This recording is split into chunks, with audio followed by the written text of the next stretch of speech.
everyone, and a warm welcome to Digital Dialogues powered by CXO Digital Paths. Zero Trust architecture is one of the most discussed topic in terms of security concepts. Many organizations have implemented it, yet they still struggle to understand what it truly means, what's its impact on the business, and how to measure its effectiveness.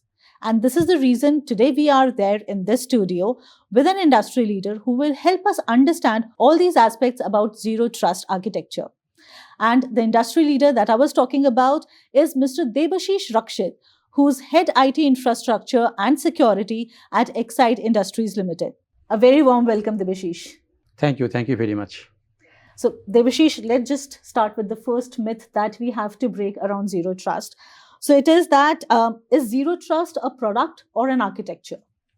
It is a very big myth, or I can say misconception. Zero Trust is not a product. Rather, I can say Zero Trust is an architecture and a philosophy. Okay. Vendors will sell you the tool where you can implement or you can enable the Zero Trust. But the proper Zero Trust deployment, you must have to govern by the organization. So organization has to define their strategy from where they will trust, what all product they will not trust, and where they have to do a cross verification or the re-authentication. If any organization tells that they have adopted the Zero Trust as a product, rather I will say they have taken a particular product but not adopted an architecture. Okay. So this is all about the Zero Trust. It is actually not a product, but it is a architecture or the philosophy which is a continuous process. Okay. And many organizations believe that once you have the Zero Trust solution, you've deployed it and it's done. So it is a I will be very happy if it can be done, but it's not the matter. Zero Trust is a continuous process. It is a continuing thing where you have to reinitiate everything, every trust or every aspects. It is not kind of thing which you have completed because the technology is evolving, the security is evolving, the new user is coming, new application is onboarding. So the threat is also evolving. If these are evolving, then you have to also evolve your Zero Trust framework as well, is not it? Mm-hmm. So it is not a one-time task or project which you will say it is complete.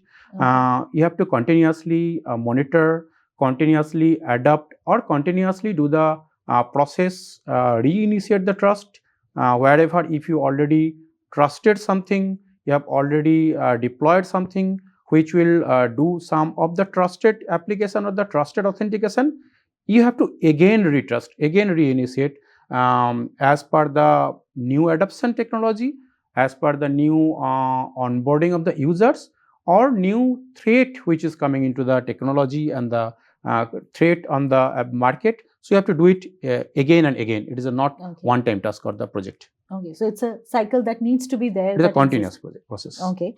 The next myth, Debashis, is that Zero Trust is simply about users and access management. It's true, but not completely. Okay. The user is only one pillar of this architecture. If it is only user, then it is not a Zero Trust architecture. Rather, it is a Zero Trust of the user access. So the Zero Trust architecture is combine of the multiple pillars like users, applications, your authentications, your network, and continuous monitoring. So it is all together. It is a framework which design which we call Zero Trust. It is not only user access or the user authentication. User authentication is only a part of this framework. Okay. And next thing is there any one specific indicator that CISOs can consider to assess that yes, their implemented Zero Trust is actually working? Okay.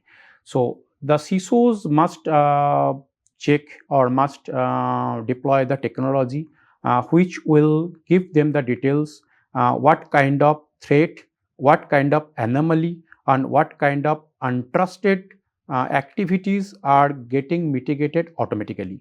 So the problem or the challenges of the Zero Trust deployment is still lot of the companies are working or trusting on the user, product, and authentication basis. But zero trust technology is something more, something bigger. Like the user roles are getting adopted by machine learning, by AI agentic automation things. The bigger thing, the user group, which is going to be replaced in next phase or the next couple of years. Machines are talking with machines, between the interaction between machines and machines.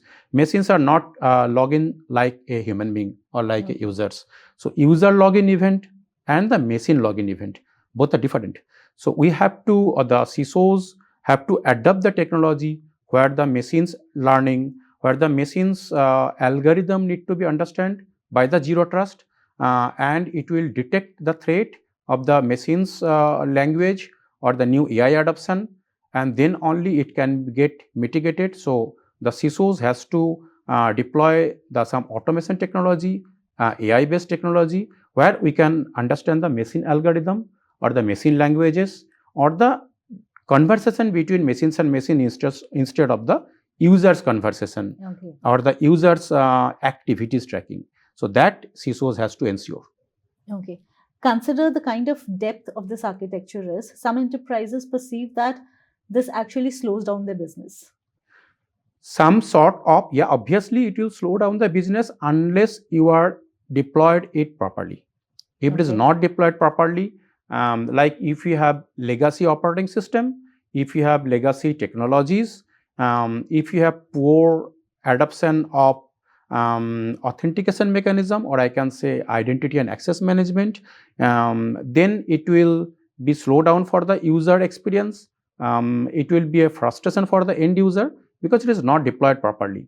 If it is deployed correctly, then it will be invisible.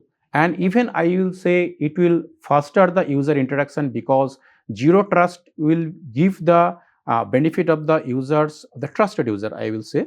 It will give the benefit of the ease of the access of the trusted user for your trusted applications.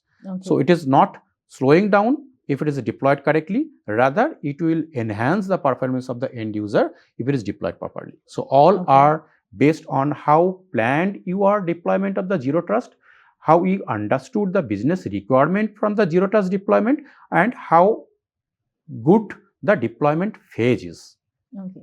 Considering the advancements of technology that are happening as of today and the kind of emerging technologies that are coming up, is there any next big shift which is coming up in a couple of years that will definitely break what we call today the zero trust model? Yes, some part I have already covered in your earlier question. Obviously, the AI bot, the AI is inevitable. AI bot, which is going to be deployed for all your technology, all your authentication, all your adoption, and as I said, the machine learning. So machine will talk with the machine until or unless your zero trust technology, whatever you are deploying, whatever products you are deploying, whatever technologies you are deploying, your strategies, if they are not scalable up to detection or understand the machine language, the machine learning, or the technologies going to be emerge, then obviously it will break.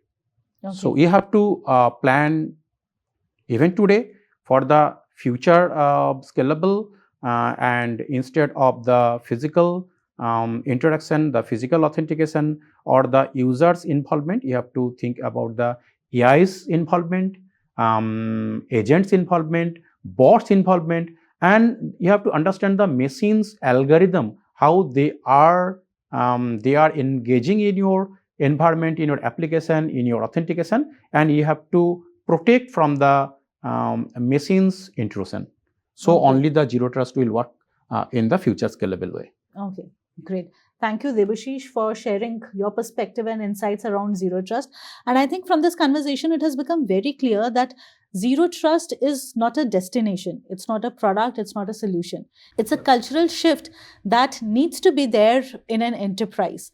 And once it's been deployed properly, it will ensure that your business grows without slowing you down. In fact, it will be an element that will definitely help you speed up your overall business. And that is what the need of the hour is for enterprises to grow, to ensure business continuity in this year and going forward. Hope this conversation added more value, more clarity to your concept of zero trust. We will come back with more such segments around security and technology, how it's evolving and impacting the enterprises. Till then, take care and goodbye.